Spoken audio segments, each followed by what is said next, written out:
স্বাগত।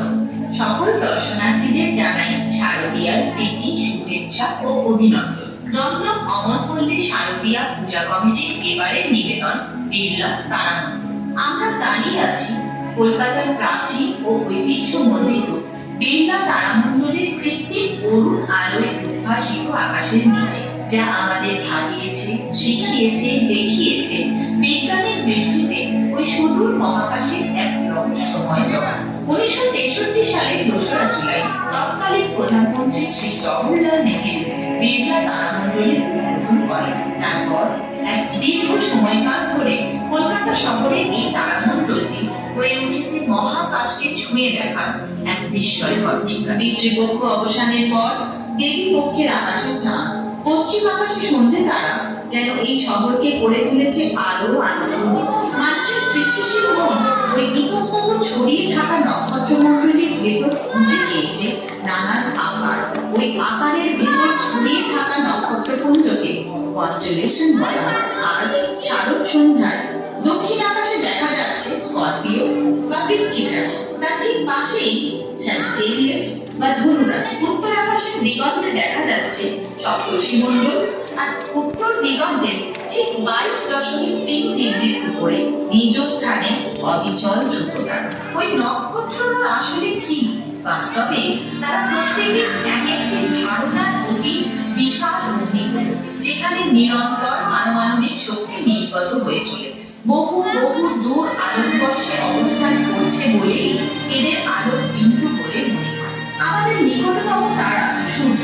সূর্যকে কেন্দ্র করেই আমাদের এই সৌরজগৎ, যেখানে 8টি গ্রহ সূর্যকে প্রদক্ষিণ করে চলেছে, যেখানে একমাত্র পৃথিবী ছাড়া আর কোনো গ্রহে এখনো প্রাণের অস্তিত্ব পাওয়া যায়নি।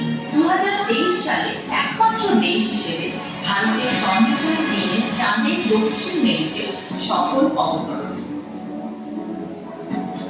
ইন্টারন্যাশনাল স্পেস স্টেশন পৃথিবীর কক্ষপথে মানুষের তৈরি এক চলমান বৈজ্ঞানিক গবেষণাগার।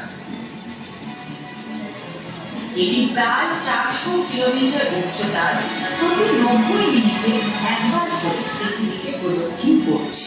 প্রায় 13.8 বিলিয়ন বছর আগে মহাবিস্ফোরণ বিগ ব্যাংয়ের মাধ্যমে জন্ম হয় এই মহাবিশ্বের প্রথম আলো, শক্তি ও কণা।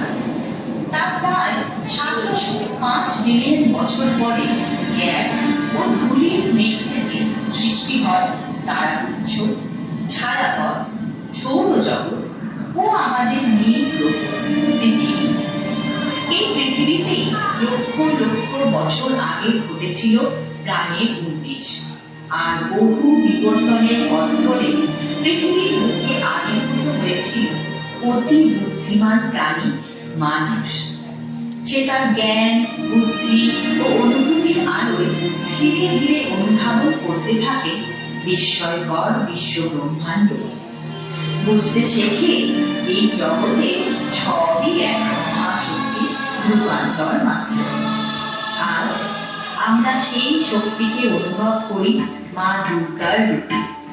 তিনি সৃষ্টির আদি শক্তি, প্রাণের আশ্রয়। সেই চেতনার আলোকে আলোকিত হয়ে আজ দর্শন করতে এসেছি মহাশক্তির প্রতীক মা দুর্গা।